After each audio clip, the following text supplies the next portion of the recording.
لحظه خداحافظی به سینه‌ام فشردمه،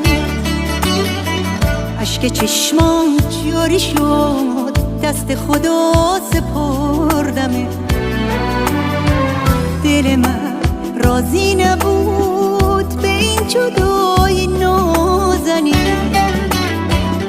عزیزم منو ببخش اگه یه وقت آزردمه. گفتی به من قصه نخور، میرم و برمیگردم، هم سفر پرستوها میشم و برمیگردم. گفتی تو هم مثل خودم غمگینی از جدایی، گفتی تا چشم هم بزنی میرم و برمیگردم.